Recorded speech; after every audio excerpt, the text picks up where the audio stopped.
कोविड-19 एक ऐसी बीमारी जिसने पूरी दुनिया को शट डाउन कर दिया। आपको मालूम है कि यह बीमारी छूने से, छींकने से या फिर खांसने जैसी कुछ एक्टिविटीज से फैलती है। लेकिन क्या आप किसी ऐसी बीमारी की कल्पना कर सकते हो जो सोचने से भी फैलती हो? कोरोना की तरह ही यह बीमारी भी पूरी दुनिया में फैली हुई है, लेकिन इंडिया में इसकी जड़ें सैकड़ों साल पुरानी है। यह बीमारी है जातिवाद की, कास्टिज्म की। यही वो बीमारी है जो आपके सोचने से भी फैलती है, और यही रीजन है कि ये कोरोना से भी खतरनाक है, क्योंकि इसमें होम आइसोलेशन, क्वारंटीन कुछ भी काम नहीं करता है। आप घर में बैठ के कंप्लीट आइसोलेशन में रह के भी इसको फैला सकते हो, बस आपको इस बीमारी के बारे में सोचना होता है। आज मैं ये बात एक खास पर्पस से कर रहा हूं। वो पर्पस ये है कि बिहार में इलेक्शन आने वाला है, जिसमें कि इस बीमारी का खुलेआम प्रदर्शन होता है। तो मैं बिहार की जनता से रिक्वेस्ट करता हूं कि प्लीज आप लोग किसी भी कीमत पर जात पात के बेसिस पे वोट मत दीजिएगा, क्योंकि आजादी के इतने सालों बाद भी बिहार अगर पिछड़ेपन का शिकार है तो इसमें पूरी तरह से इसी बीमारी का हाथ है। इस जात पात के फॉर्मूले ने आपको बहुत पीछे कर दिया है। जब तक आप सही फॉर्मूला यूज नहीं करोगे तब तक रिजल्ट सही नहीं आ सकता, और सालों से आप लोग यही करते आ रहे हो, जिसका रिजल्ट आपके सामने है।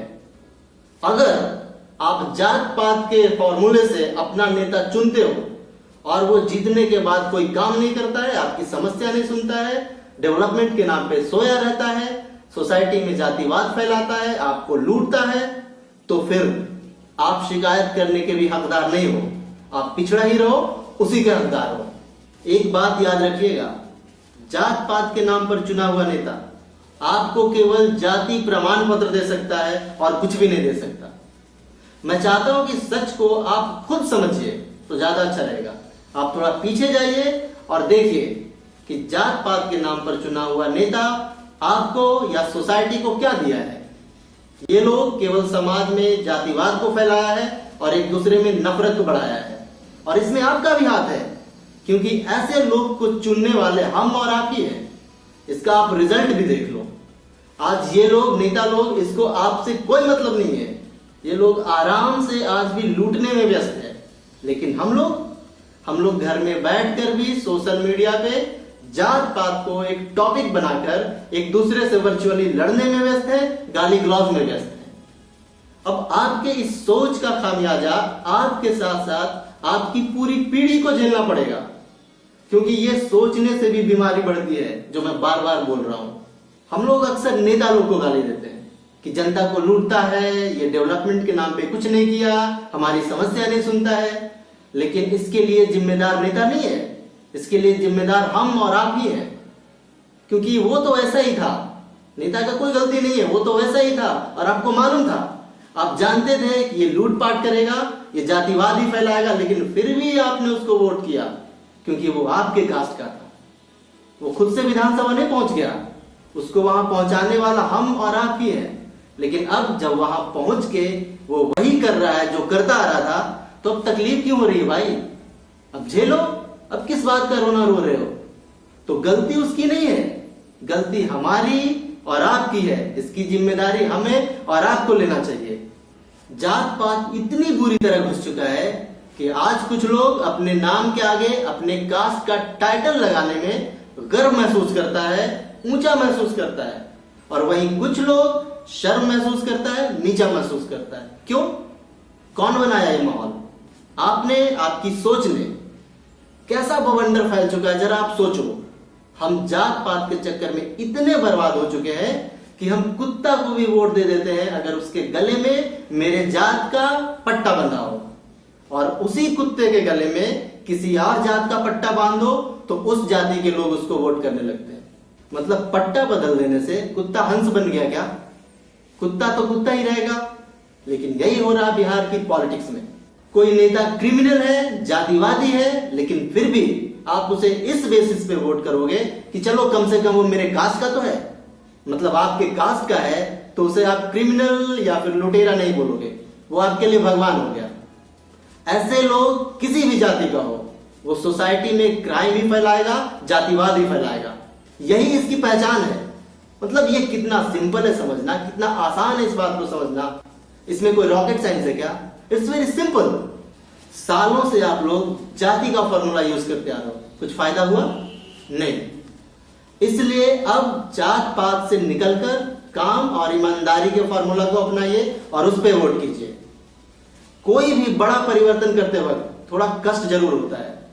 हो सकता है जात पात से ऊपर उठकर वोट करने में आपको भी थोड़ा कष्ट हो, क्योंकि इसकी आदत नहीं है आपको, लेकिन इसका परिणाम आपका सारा कष्ट दूर कर देगा, इसकी गारंटी है। और अगर आप ये परिवर्तन नहीं लाए तो हमेशा पिछड़ेपन के लिस्ट में आप टॉप पे रहोगे, इसकी भी गारंटी है। ये सोचने वाली बात है कि जाति आपको बड़ा या छोटा नहीं बनाया, लेकिन आपने जाति को बड़ा या छोटा जरूर बना दिया।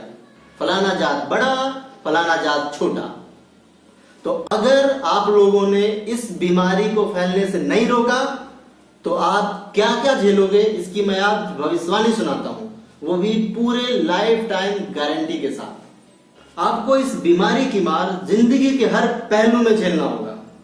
आपका काम होगा या नहीं, इसका फैसला आपकी जाति करेगी, कोई रूल रेगुलेशन नहीं।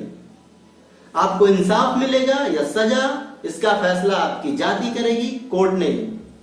आप अपराधी हो या नहीं, यह फैसला आपकी जाति करेगी, कानून नहीं। आप सुरक्षित हो या नहीं, इसका फैसला आपकी जाति करेगी, पुलिस नहीं।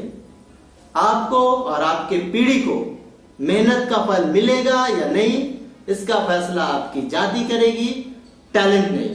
और सबसे इंपॉर्टेंट, आपको जीना है या मरना पड़ेगा, इसका भी फैसला आपकी जाति करेगी, ना कि कोई संविधान या भगवान। तो आप इनका फैसला कैसे चाहते हो, ये मैं आप पे छोड़ता हूं। सोचिएगा जरूर, और केवल सोचिएगा मत, फैसला कीजिएगा। और मैं जाते जाते आपको एक सलाह देकर जाता हूं। आज के बाद जब भी कोई नेता आपके दरवाजे पे आए तो सबसे पहले उसको एक खाली कागज दीजिए। उसको बोलिए कि आपका प्लान क्या है, अगर आप जीत गए तो इस एरिया के लिए आप क्या करने वाले हो, आप मुझे इस पेज पे पूरा लिख के दो, ताकि मुझे हिसाब करने में बाद में आसानी हो। और अगर वो नहीं लिखता है तो उसी पेज पे आप उसको लिख के दो कि मेरा वोट आपको नहीं मिल रहा है, यह निश्चित है। आप जरा सोचो, अगर ये काम आप पिछले बार किए होते तो अब जब वो नेता आपके पास वोट मांगने आता तो वही लिस्ट निकालकर आप उसको दिखाते और पूछते कि ये आप ही का दिया हुआ लिस्ट है, और अब आप इसमें बारी बारी से टिक करो कि आपने कौन कौन सा काम किया। और अगर पूरा पॉइंट टिक नहीं हुआ तो आप यहां से अभी निकल लो, और अगर पूरा पॉइंट टिक हो गया तो ये गारंटी है कि हमारी वोट आपको जाएगी। तो इस पूरे सीन को सोचिएगा जरूर और फैसला कीजिएगा। जय हिंद, जय बिहार।